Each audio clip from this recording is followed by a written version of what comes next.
do this. Oh, we're live. Okay, you guys. Yay! All right. Oh my gosh. And you know what? This is the 7th, right? This is the 7th. Okay. Yeah. This is actually the first official panel. Like, this is the first official panel. I mean, I've had more panels before this. Cheney was on one. But you guys, this is the first official panel. Oh my God. So, all right. Just one. Oh, all right. So after you guys come in, say hey. Oh, this is so exciting. And this is going to be the second panel episode to go on the podcast. So excited, you guys. I have 6 episodes to go on my podcast. So, and you should be excited because that's a huge victory for you. Honest to God. I can't wait. Oh my gosh. I can't wait. All right, you guys. So we are live. So as you guys come in, say hey. Welcome to the TUF Woman Table panel episode, roundtable episode, actually. I like to call it the round table because I used to have a fascination with King Arthur and the Knights Templar. So they come around the table and they were always like coming together for the good of that time period. So I feel like that's what we're doing.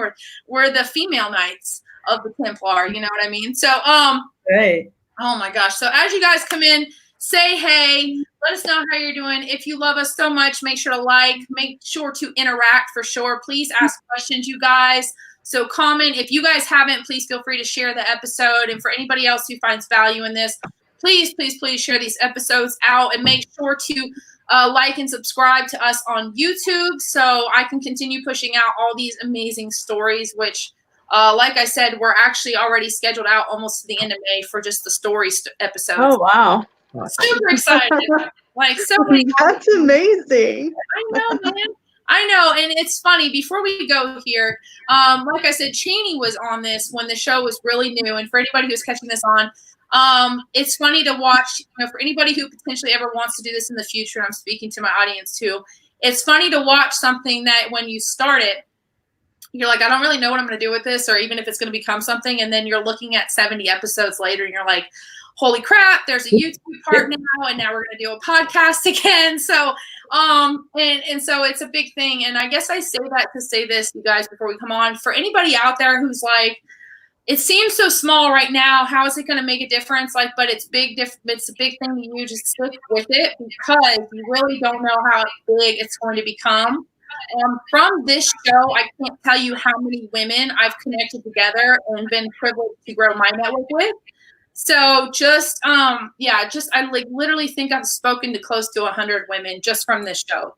Just from that, doesn't include the podcast I had before. So for anybody out there who's thinking of doing something like this, a podcast, a blog, whatever, just do it. Like, seriously, do whatever it takes. I will always and forever tell the story of how this show started. I'm not going to do it now, but needless to say, it started with a pea green room, a craft light as my light, and my guest helping me learn how to use the software.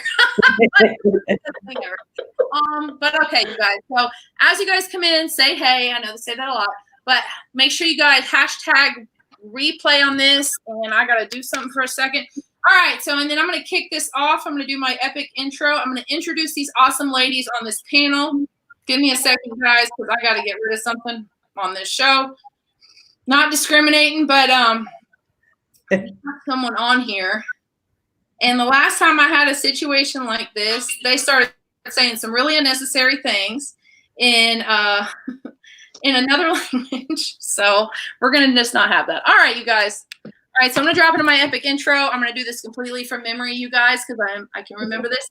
And then we're going to drop into this awesome episode, all right? So without further ado, hello and welcome to the TUF Woman Table, everybody. All right, so this is a table where I invite some super badass women like all these ladies right here. Look at all these ladies. Oh, my gosh. To take a seat, join in on the conversation, and share their amazing stories and create amazing fucking conversations, you guys. Like, I'm so excited about creating an awesome conversation. So at TUF Woman, I believe that all women have the power within themselves to live life authentically, free from fear, confident in who they are, and empowered as fuck to go out and get exactly what they want in life. Because that is the only life one should live, okay? Getting exactly what you want in life, okay? So I champion this belief by this part where I mess up. I share this belief by bringing tough women to the table to share their stories and create conversations, and I fucked it up by now. It's all right. because you guys know that at TUF Woman, I believe that when we own and share our stories, we give someone else permission to own and share their stories as well. And you guys, it's all good.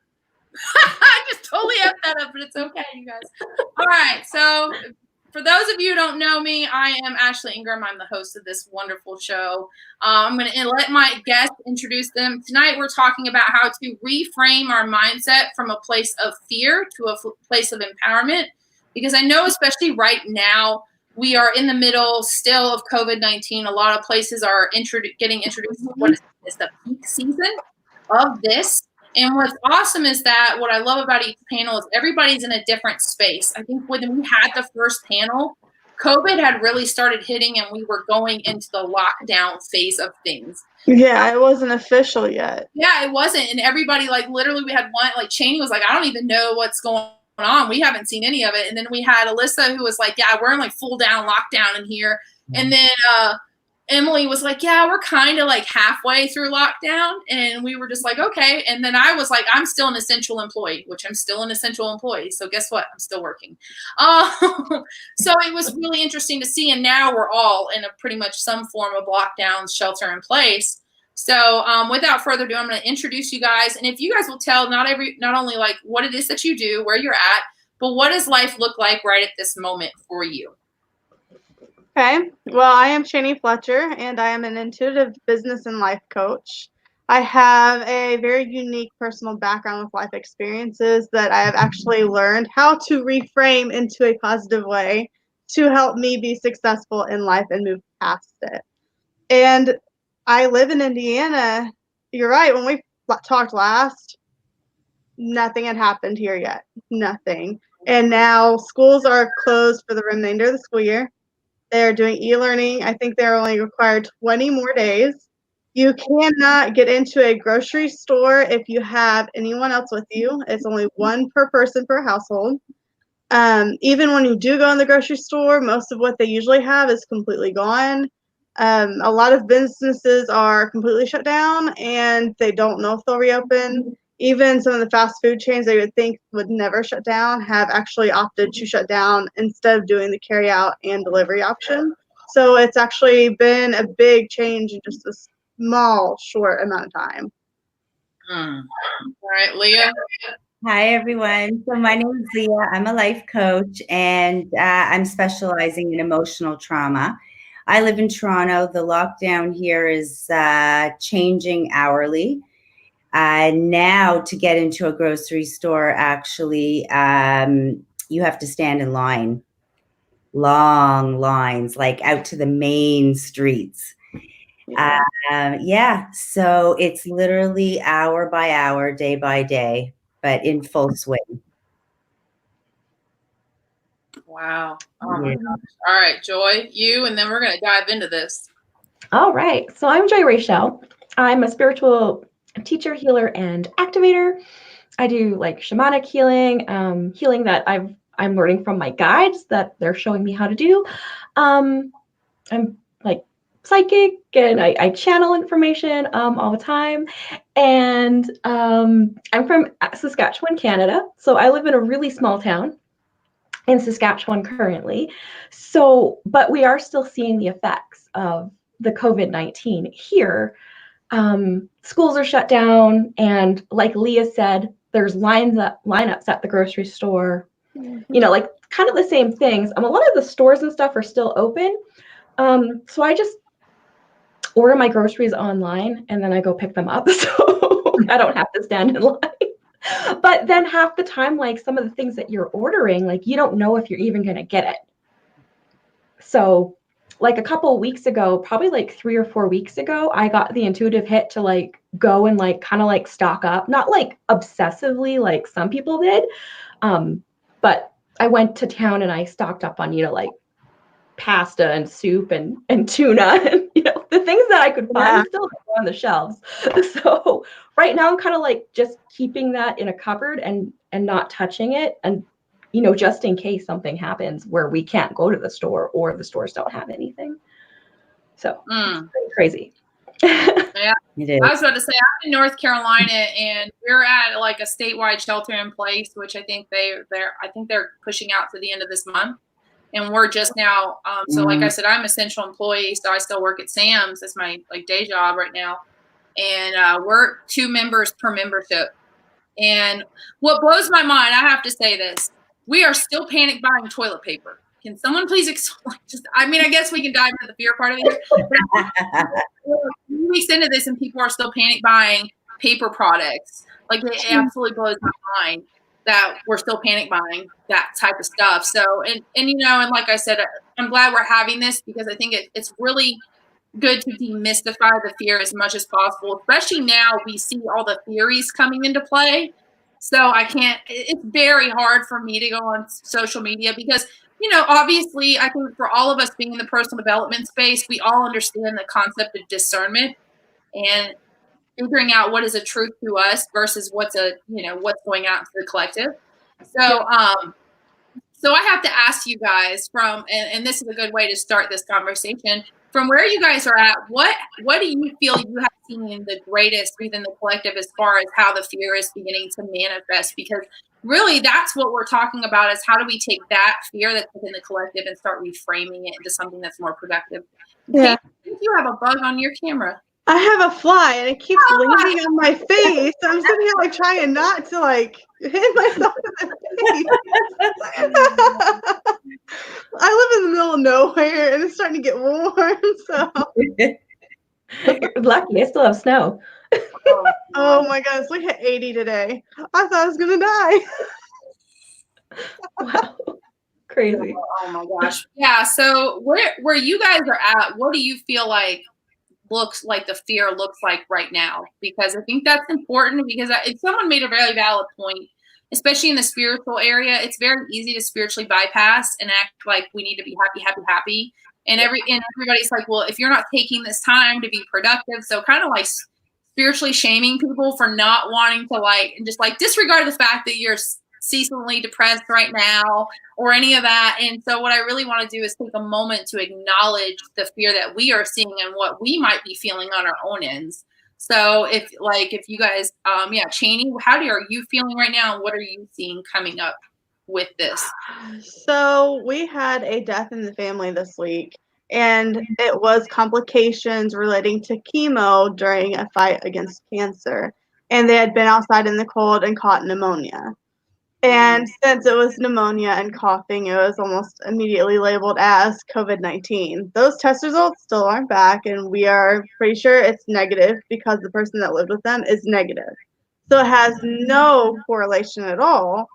But it's like in this time, you're not even allowed to necessarily grieve. You can't have a funeral. You can't have a gathering. You can't do much of anything. And so that's been tricky to kind of work through, because it's like, how do you get closure? And I think a lot of people are struggling with that right now, because there is no end in sight to what we're going through. There's no guarantee it's going to be back to where it was, or is it going to be worse than the recession of 2009? There are all these fears that are connected to what's going on now, and people aren't necessarily wanting to look that far ahead. They just want to get through the 2 weeks. But we're past that 2 weeks, and it's 2 more weeks. And people don't understand that it's probably going to continue for a while, and they're not accepting that we need to find a new normal in this. Mm-hmm. Yeah, I agree with you. The fear of the unknown is very paralyzing. And I think having a bit of a background of what fear is and how we can use it to our benefit, gaining clarity on that is where I think is important to educate everybody. Because fear, on one hand, can protect us, but it can also paralyze us. But anything that's taking us out of our comfort zone creates chaos. And when we're fearing the unknown, it's based on all of our experiences, all the thoughts we have and the beliefs we have, it's not actually reality. So it's really questioning everything, like, where are these thoughts coming from, proving it to ourselves that they're not true and that they're just serving us so that we can stay paralyzed, and then taking it further and asking ourselves, is this working for me or is it not working for me? And you know, can I potentially look for an opportunity here, which is not easy to do, but I've seen it happen. And it's like, if it's just constantly asking ourselves, can I turn this into an opportunity? So for example, a lot of people are supposed to be graduating, and it doesn't mean that they won't be having an official graduation, but what can I do in the moment? And so I know one person that they had already bought the dress for her daughter and the family, and they had a graduation at home. So it didn't mean that they weren't fearful, and had all these emotions going on because of it, but they looked for the opportunity. So I think just understanding a little bit about it prior to actually implementing anything will really help. Yeah, I really like what you said, Lee, about how fear is kind of like it's like being kind of like conditioned with us, and what came up with that. And I had a conversation actually earlier today. A past client messaged me and she wanted to know like all of my thoughts on everything. And so I was explaining to her that it's like the fear and uncertainty that we're feeling, it goes back to our survival mode, right? Like in our past lives and stuff, you know, fear is what we've known to keep us safe, right? So we go into those survival modes of, or you can also describe it as like flight or fight mode, right? And so right now we're like in fight mode, but like terrorized at the same time. Yeah, So absolutely. really hard to bring yourself out of that.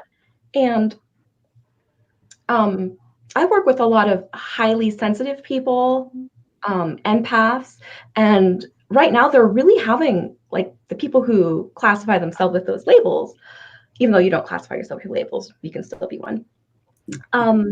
They're having a really hard time right now with the collective energy that's going on. It's an overload. Like it's an overwhelming overload. Yeah, you're like a sponge, just soaking it up, right? Because a lot of people don't have tools and stuff in place on how to really like repel and have the boundaries with their energy and other people's energies. And so a lot of people are really kind of like, I don't like to use the word suffering, but that's the word that's coming up right now. A lot of people are kind of like suffering. With being like, it's like a circuit that's being like, you have too many plugs in the circuit and it's about to fry, right? Yeah.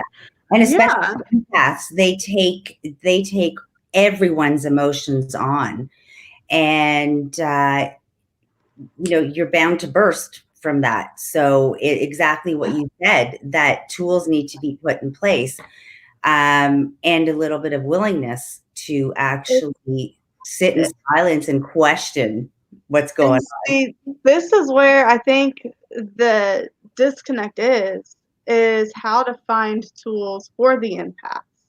Like, I have always been extremely classified as a sensitive person, but I didn't realize what that meant until the past year, and I really understood that if somebody's feeling an emotion, I can sense it off of them. And then when I walk away from them, it carries with me and it becomes overwhelming, and you really have to sit there and work at it and say, is this my emotion or is it someone else's? And you have to be able to give yourself permission to let it go and walk away. And coming from the fight or flight, I think that a lot of people are in denial.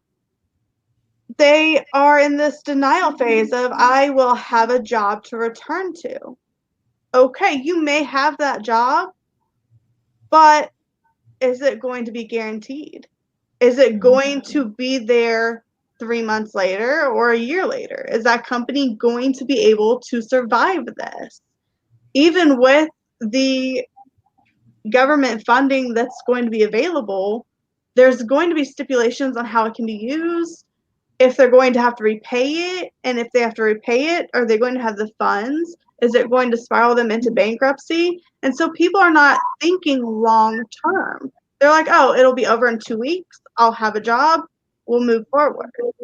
Well, I think the denial part comes from wanting to stay in the comfort zone because it's way too overwhelming to think about the future. And one of the ways to stay grounded is we don't have control of these changing times in the moment. So our fear comes from, what we've experienced that's happened in the past and what is going to happen. So the best way to stay grounded is to stay in the moment. And I'm not saying it's easy, but if we're constantly forcing ourselves to stay in the moment and look at what you can do, then it becomes a little easier over time. And then you naturally have more calm in your day.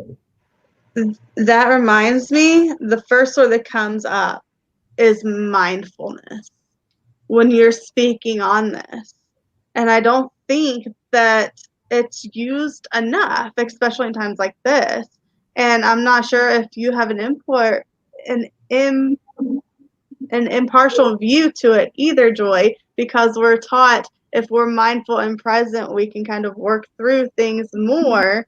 But I don't know if that's what you see or not. That's actually the opposite of what I teach. Like if you took a scroll through like my Facebook, like my Facebook profile, you would see that like I'm like, we can't use like the normal tools aren't working for us right now. Like you go into, like this meditative state and you're fine for that 30 minutes or an hour that you meditated. And as soon as you come back out of it, you're back in that like fight or flight, uncertainty, like panic mode. And so this is an issue too that's really hard for people to become aware of within themselves as well, is asking themselves those questions about like, why am I feeling this way? Like, can they like address the fear that's coming up? Do they know how to? And like those types of things. And for me, it's like that makes a lot of sense. Yeah, I'm developing like a program that I was going to come out in May to do. But I channel everything like as I do it. So like I don't have like all the information right now. I just know that it's different. It's not about meditating. It's not about carrying the crystal with you everywhere and like basically like giving your power away to that crystal that you're carrying with you to hopefully not be the sponge that you are right now, right? Yeah. And I feel that commitment to ourselves to challenge it. It's a true commitment. It's what other way is there? And if one thing doesn't work, you go to another. But if we are more in tune with, okay, what am I thinking right now? Why am I thinking it? What's coming up for me right now? And how true is this? Like really challenging it, but giving us that space to just close our eyes and actually reflect on it will help us going forward. Yeah, and then also being aware of like your physical body sensations as well, right? It's not just the anxiety, fear, like the thoughts that are coming in. It's like, how do you feel in your body? Like, what like chakra are you feeling it in? Yeah. Like, and being more aware of that and being more present with actually like listening to your intuitive thoughts and listening to what your body is trying to tell you. And that's part of the issue that's kind of happening with this whole issue, is that people aren't used to doing that. They're used to being busy, busy, busy, busy, like commuting to work, kids, so they're not even used to what their own thoughts really, like their intuitive voice sounds like. Yeah. Let alone, exactly. And when you're on autopilot, which is one of the reasons I said we need to give ourselves a chance to create that space of calm to even think about what we're thinking about and our feelings, and how it's affecting our life, how it's limiting us, right? But you're 100% right. We're on autopilot. Being on autopilot, though, is almost so natural now, though, because we have so much technology. You can do everything with an app. You don't have to think anymore. And that's been fostered into our daily life. And now all of a sudden we have all this free time because we can't do what we were. And it's a struggle for a lot of people. I think a huge part of it may be even that they're afraid to disconnect from it. Especially because they've been forced not to be on autopilot. Yeah, I was going to say, you have a lot of people being stuck inside now, and they're having to deal with what's coming up, and they can't go self-medicate at the bar, and they can't go distract with other people. And the other thing that we talked about fear was something I learned a while back is, so when we go into that state of fear, what the brain is really doing is taking past programming and projecting that out into the future and basing our experience of something that hasn't happened on an experience that has already happened, and assuming that that's what that's going to turn out like. And of course, the fear comes from knowing how that outcome turned out and thinking that that future outcome is how it's going to turn out. And that's where a lot of that fear comes from. So I think, like what you guys said, a lot of what's coming up right now is just the uncertainty, because this is nothing like what any of us have gone through. I mean, I'm 31, so this will be I've been through 9/11, and then all that stuff that followed. So this is the first pandemic, though, legitimate worldwide pandemic. I mean, we did have Ebola and the swine flu, but not to this. It didn't shut down the world like this has shut it down. And so for a lot of what I've seen too is just that people are I really just want it to go back to normal. I really just want it to go back to normal. I'm like, man, that's not going to happen.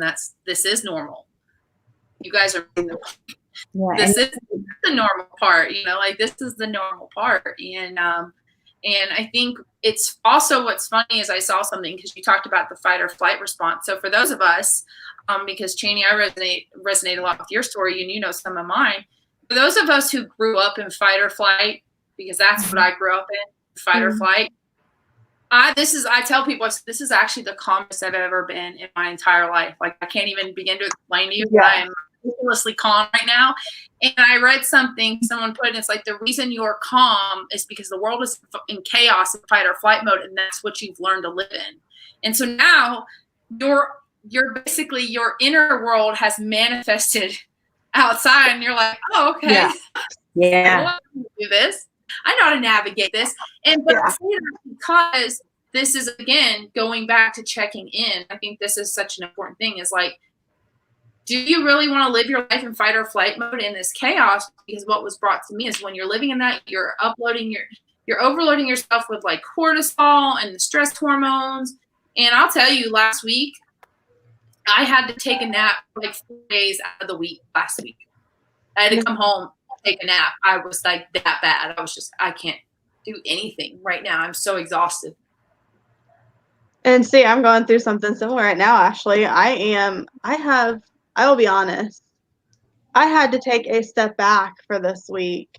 It's been pretty terrible for me. And I was doing laundry today, and I was sitting there thinking, why do I feel so depressed? Because it's not my normal. I'm not depressed to the point where it's a depression, but I feel down. And so I was sitting there thinking, and I had to realize that my hormones are out of whack. And because I'm not taking care of myself and doing what I need, it's affecting me more physically than it ever has. And it's been difficult to navigate, especially in this time of a pandemic, because there's so much going on besides what you're feeling internally. How do you switch back and forth and focus?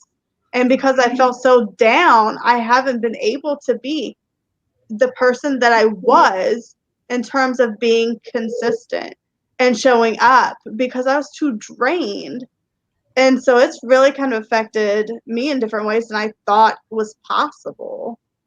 And that's a good example of if we check in with ourselves and ask ourselves, why am I feeling this way? We stop it in the moment because we know what to do to take care of it.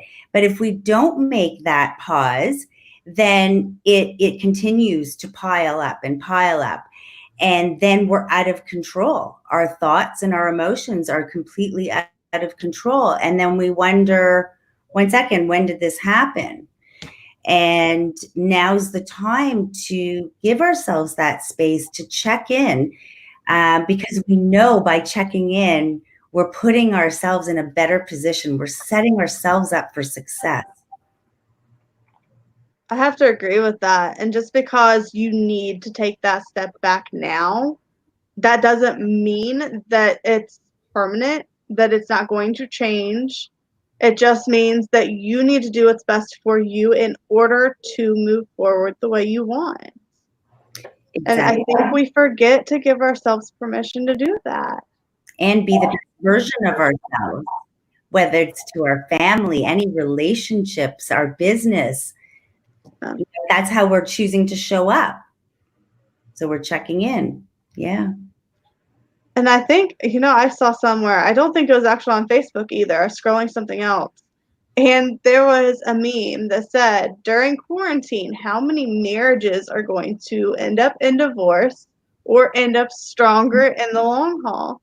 And that got me to thinking, you have all these couples who are completely separate for the most part. And now they're stuck together. It's going to be interesting. I don't know how many babies are going to be born 9 months from now.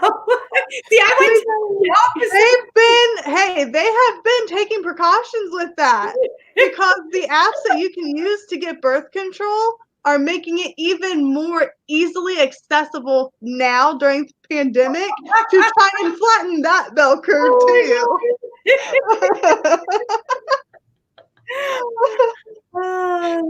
Let's just say to more babies being born and not divorces, okay?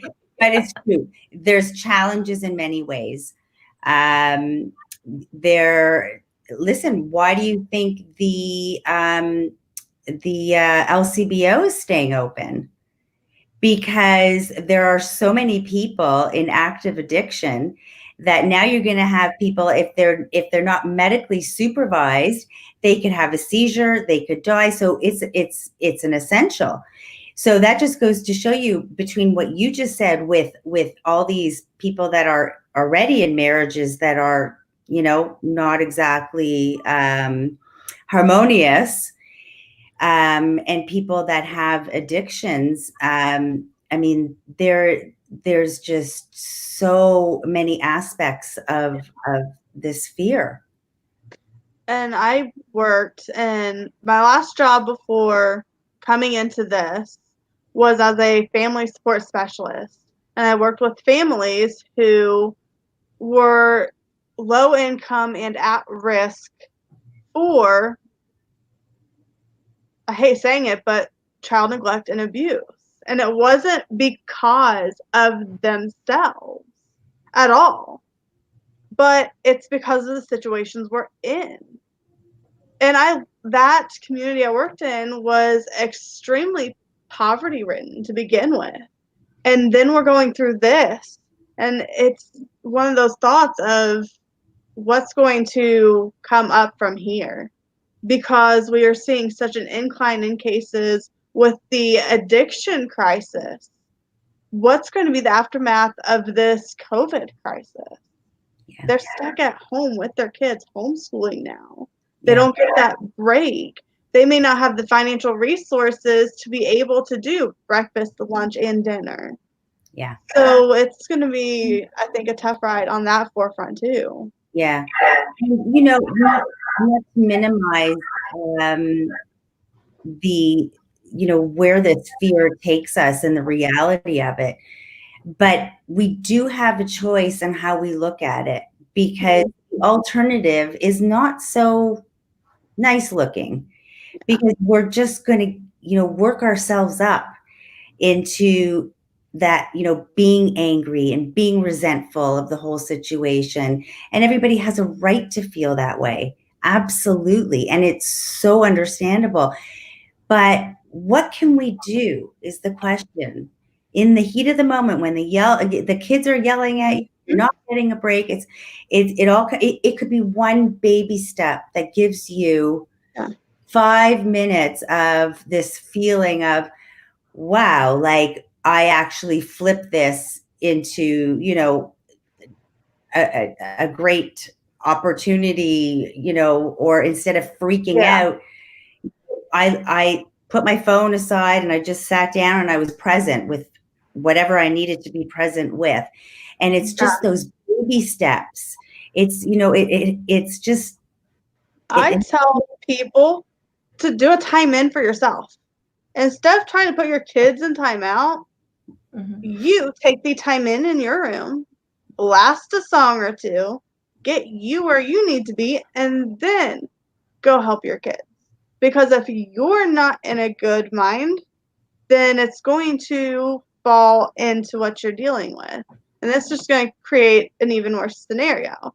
A 3-year-old's not going to understand why they're being put in timeout, but you're an adult and you can understand that I need a moment to breathe, so I'm going to breathe and then come back. They don't need to know why you left. Go breathe. Yeah.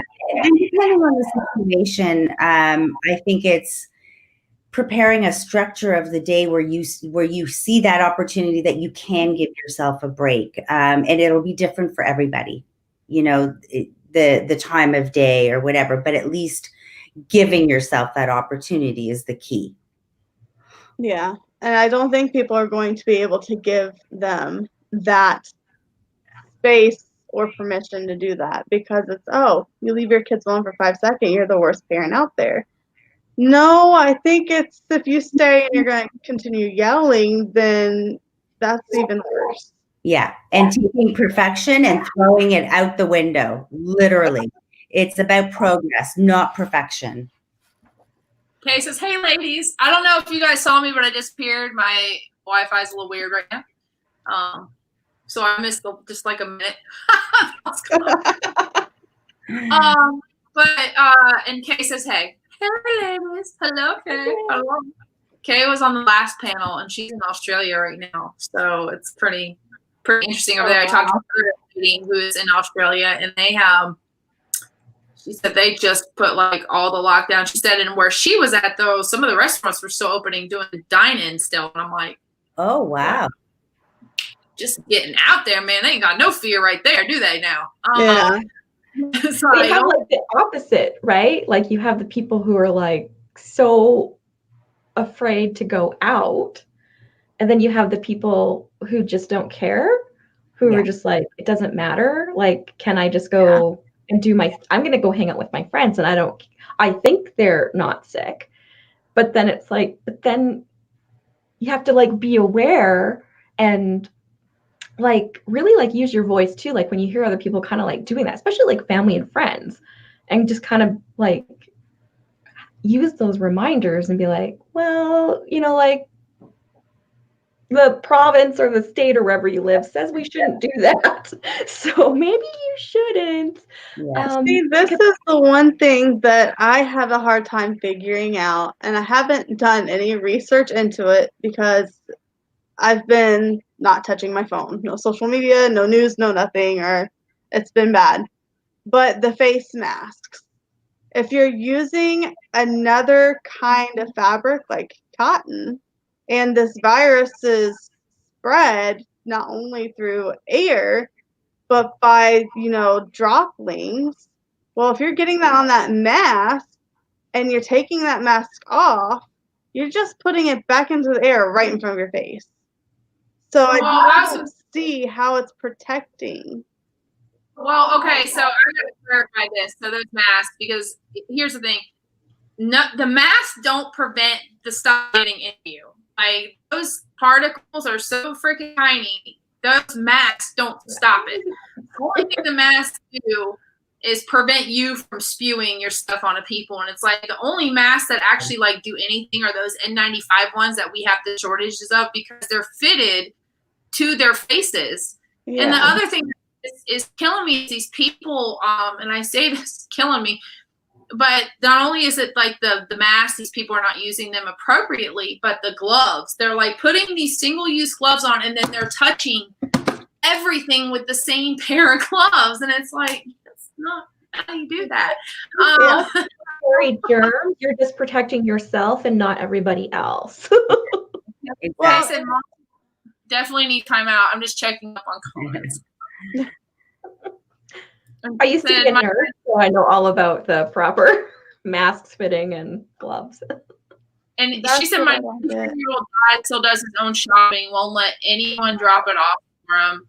You know, Kay, I work in the store and they do the seniors hours now. And I'm just blown away by how many people are still out there like doing shopping. I see people that I swear I think they're gonna fall over if they didn't have the cart holding them up. And I say that in a nice way. I'm not saying that in a bad way, but I'm just like, where is your family to shop for you? Like somebody should be coming out. Yeah.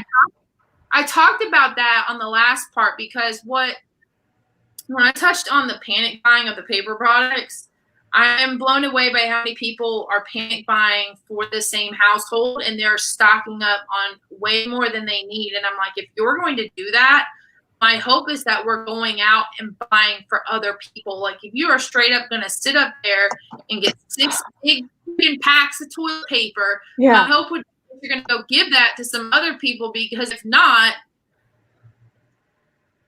I'm not going to say any more on that topic. The people who are buying in bulk out of fear are creating issues, especially for like people like me. I have a large family. There is 7 of us in a house. 7. And so one loaf of bread, that doesn't even last a day. If they want peanut butter and jellies for lunch and grilled cheese with tomato soup at dinner, they have to pick one or the other because it takes 2 loaves. Like ground beef, you're only allowed to get 2 pounds of ground beef. Okay, 2 pounds of ground beef feeds us 1 dinner of tacos. That's it. So this also comes back to their thoughts and their experiences, because the general public where we live never been through this.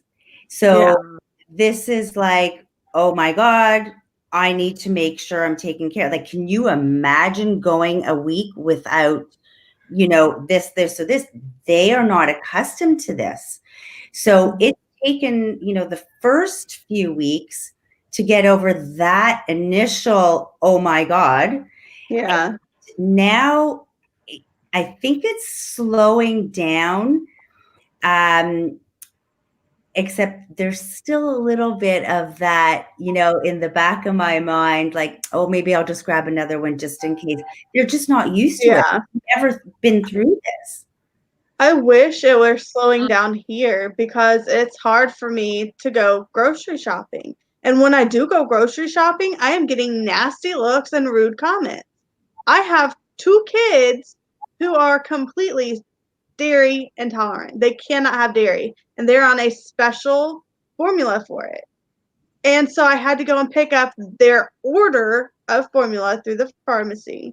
And so I was carrying out their monthly order of formula that's completely special. You cannot buy on shelves.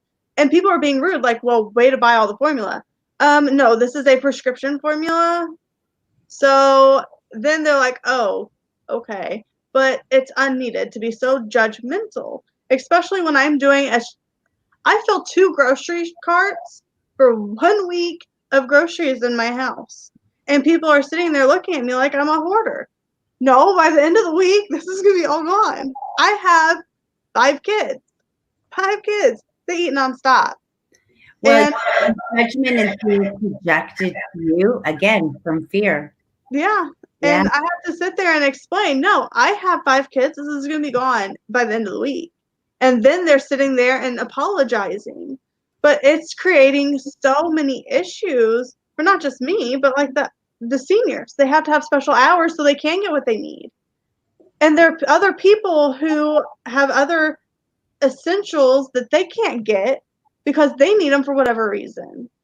And instead of helping and giving and coming together, I've seen people instead be very judgmental, very rude, very condescending. And it breaks my heart to see it. I know I'm not the only one.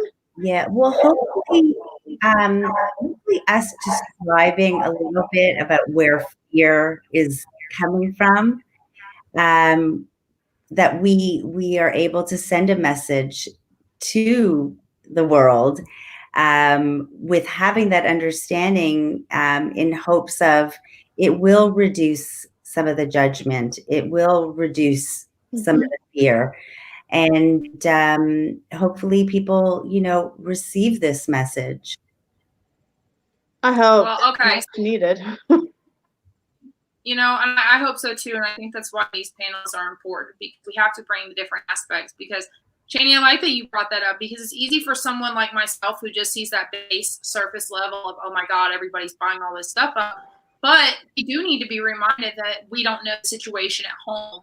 So maybe they are going and buying a bunch. So we need to take a step back from having that space of judgment. And again, that's why I like this, because it's real life. We have to be able to check ourselves first before we're out there seeing we know what's going on the surface level. And that leads me, because we're hitting into the last little mark. So, and we've touched a bit on this, but if you guys really had some main ways to start reframing those fears, I'd like you guys to go one at a time and tell people, like, what are the best ways you found? And obviously I'm going to end this one, because I think I'll end this. I don't want to be the one to start, but what do you feel are some great ways to reframe ourselves through this fear mindset, and not negating the fear that's coming up, because that's not helpful either. We don't want to negate whatever we have going on, because that's important. Acting like you're not scared when inside you're like, your internal self is like shitting itself, is not a good place to be. Yeah. Becky says, hey. Becky was not feeling well earlier, so she's doing well. So yes, so Cheney, what do you feel is beneficial and has worked not only for you but for your clients as well, as to help reframe that fear? Because I know this is a really fun subject for you. It is. So to me, it's stop and look and take in information, and then check in with yourself and form your own opinion. And then by forming your opinion, you can sit there and reframe it how you need to see it. For me, it's taking what we're going through and seeing that there's a lesson to be learned in it. Because if I see that there's a reason why I'm going through it, I'm able to accept it more and be more graceful through the process of going through it. And so with going through COVID-19, everything's chaotic, but there will be an end in sight. It's going to be a different normal, but it's not going to be where we can't go to the store anymore.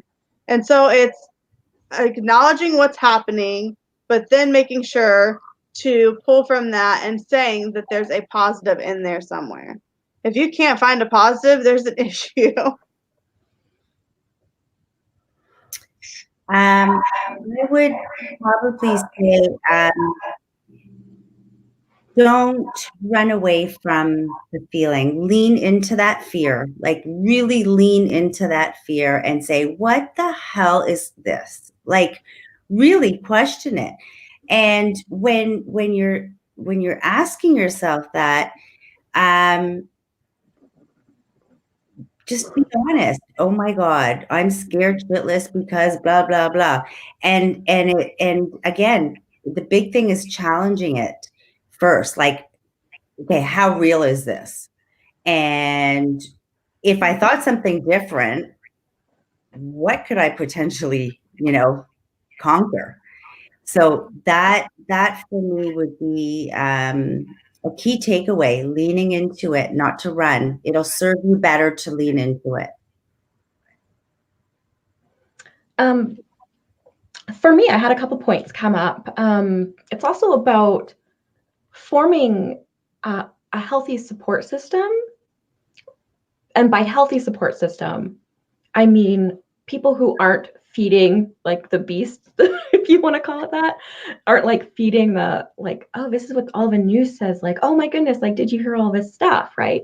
But it's having a healthy support system that you're able to go to that will maybe help you like form those positive habits. And like, you know, like if you start like complaining about it, then, you know, someone like checks in and goes, hey, Joy, you know, like you're doing that again, right? Like you have to reframe your mind. And another thing that came up is a lot of the times we have these pent up fears and anxiety, and sometimes we don't even know why they're there and why we're experiencing them. And so there's 3 tips, or is it 2 tips? 2 tips that I have for that is if you have like a voice recorder on your phone, most people have a mobile phone nowadays. What I found has worked for me and some other people is just having like a rant, like a rant for yourself, because you're getting it out of your head, right? You're not like stewing in the fear and the panic and the anxiety and like going around and around in your head. Sometimes that will help you to get rid of it, right? And then another thing that you can do if you'd prefer is journaling. Like really like just sitting down and taking the time and being like, why is it I feel like this? And you'll find that you dig deep into like these layers after layers. It's like peeling back an onion, right? Where by the end of it, you're like, oh, I didn't know that my fear stemmed from like this thing that happened to me when I was like 6 years old, and it was instilled in me that I had to do this. Or like Cheney was saying about the people who are like judging and stuff, right? Or your reactions like to them, like feeling like you have to explain yourself to them, and being like, okay, like, well, why do I even feel like I have to do that, right? Why can't I just ignore them and just, you know, like just kind of like not let it affect you, because it's affecting you, you know, by you like seeing it and being like annoyed at it and stuff, right? So just kind of like coming back in and learning that and reframing it. Oh, can you guys hear me pretty good? Yeah. And I have to say I agree with all of your points. I think that's really important. I actually put a post about the journaling. So, and it was coming from a business standpoint, because the big trend right now within the online space is pivoting, right? You need to pivot your business. Like, you know, everybody's obviously not buying at the same level they were. We need to take into consideration. And there's also that other debate of to sell or to not to sell. And what's really amazing is to watch how that's unfolding, because you do have a lot of people that are like, yeah, we still need to be selling. We do need to take into consideration where people are at, but don't stop selling. And then you have this other camp that's like, just, what are you doing? What do you mean you're still selling? How dare you like think to sell, right? You're like, dude, people are still selling. I don't, you know, people are still in business, you know, that wouldn't change. And so what I came on is I was on a coaching call, and there were some other women on there, and these women were like, I just don't know what I'm going to do. I don't know what I'm like. I had a total paralysis within my business. And granted, some of these women were helping people whose businesses are just null and void right now. So the food industry and stuff like that. And what was really neat is I was on another coaching call that we did a journaling prompt on. And it was really what I found what I was doing before all this came along was I was kind of veering off the path of where I needed to be going within my company. I was doing all this other stuff because I thought that that's what I needed to do. That's where I needed to be, and it's not where I needed to be. And so what COVID allowed me to do, and this is the strangest thing, but this is my experience. What COVID allowed me to do is actually allow myself to release all the shit that I thought I had to do. I'm like, oh, you know what? I'm just going to let this list go. I don't even care right now. We're on break anyway, so okay. And she asked us during this program, she's like, if you could work with anybody and your business could look any way you wanted, how would that look? And I said, well, what if we could take this time, especially for the people who are either going into online business or they're in online business and they're finding and they're in this period of pivot and transition. What if you looked at your business and you said, all right, let's take it that I have the next 30 to 60 days to really transform my company into what I want. If I could turn my company into anything I want, because here's the deal. This is the biggest thing I want to say. This should be a sign to everybody that you are your only security in this world. Nobody, I hope to God we're not all sitting here waiting to depend on the government, because that should be the last thing you're doing. I'm like, yay, I'm glad that they're doing something, but for the love of God, you guys, please don't think that that's the ticket you need to cash in. You should always go for yourself first. So first and foremost, this should wake everybody up to the fact that you are the only thing that's going to get you what you want. You are the only thing that's going to get you from point A to point B, no matter what, no matter who's in presidency, whatever. And I said, so knowing that you are your only security, and knowing that obviously nobody would have thought that something like this was possible, 2 months ago? If you had said, if anybody had come to any of us and gone, hey, in 2 months, this is what the world's going to look like, what would y'all have said? Yeah, that's funny. That's funny as hell. Let me just go about my day. Yeah. This dollar, go away, dude.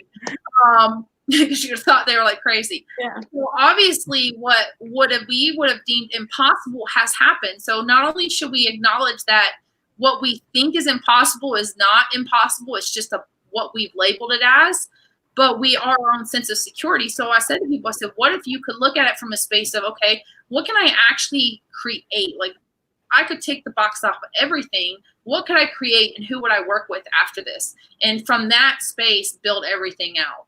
And I'm, being able to look at it that from that perspective and follow a different timeline has been so transformative. Like, I had a woman that is coming on the show, and because of this, because of all this, this is where I now have time to do the podcast. Before, we would have never been able to make a show together, because I'm like, well, I'm only doing the live recording. I don't know how I'm going to do it. But because of this, and because I'm adding now the podcast episode to it, she can do a YouTube show and I can turn it into a podcast. So I still have the possibility to create episodes. And now I have a totally open door to create episodes with women that can't necessarily meet this time slot. They can still be on a Tuesday or Thursday, and they can do other stuff. So I said that a month ago was not a possibility to me.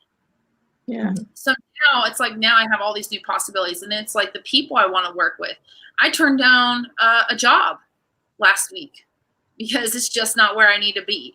And so I'm telling, my thing to people is, how can you reframe it to make it so that what looked impossible before this could actually become a possibility? Because for me, it's awakening people to the fact that you really are the only thing that's standing in your way. Like, yes, obviously there are some outerlining circumstances, but those will only inhibit you as much as you allow them to inhibit you at the end of the day. You know what I mean? Like, there are other ways to work around. I mean, especially now, look at all the things that are implementing like 60 and 90-day free things. I mean, Zoom took the app off of their free stuff, so you can have limitless meetings. I mean, there is just all manner of stuff. Like, the ability to do anything you want, especially in the online space, is massive now. So that's like really, really what I want people to get into the space of, is like, yes, maybe it doesn't look like what you thought it was going to look like, but think about what it could look like if you released what that thought process was. Like, if you released what you think it should,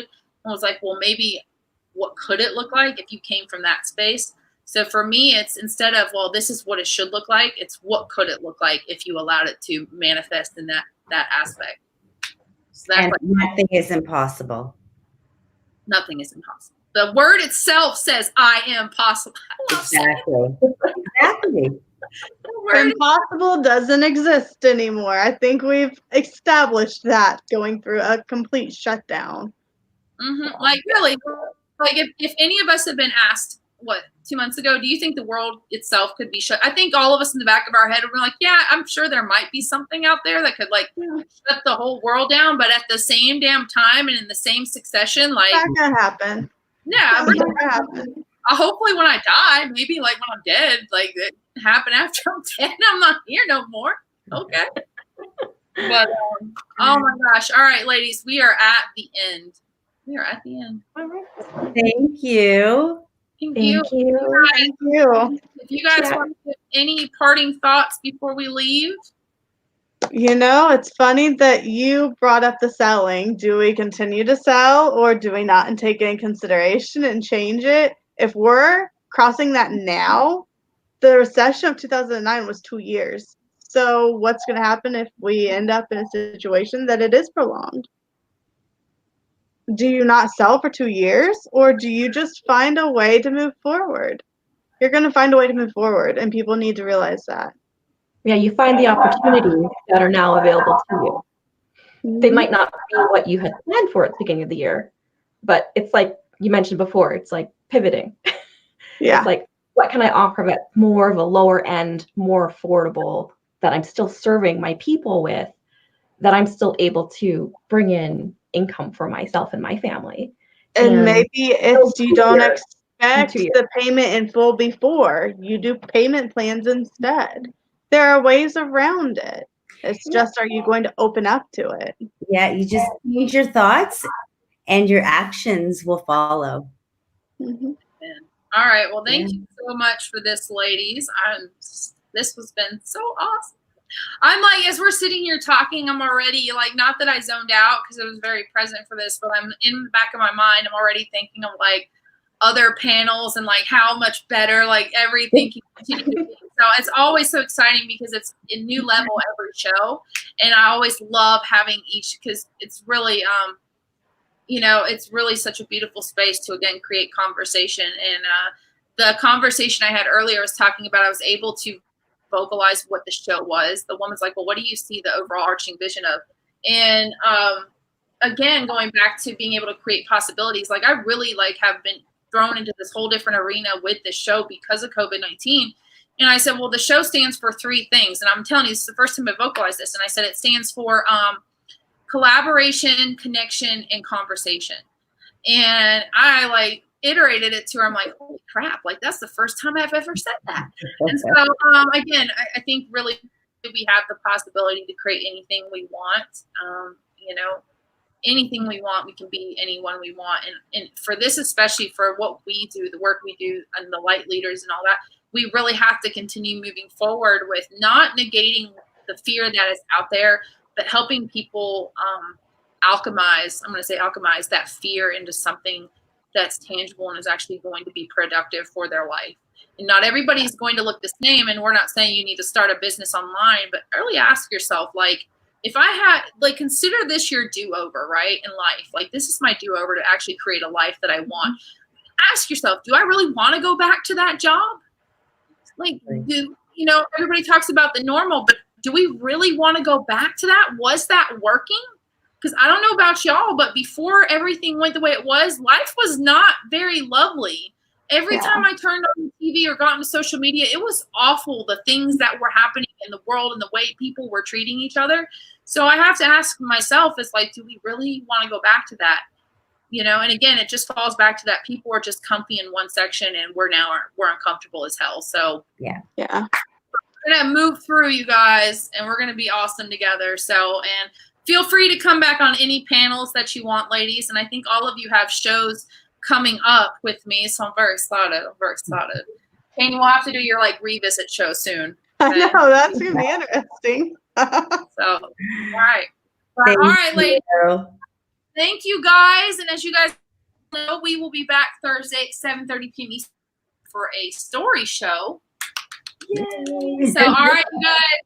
I will see you guys 7:30 p.m. Eastern Standard Time. Thank you, ladies, so much. Thank you again. All right. Bye. Bye.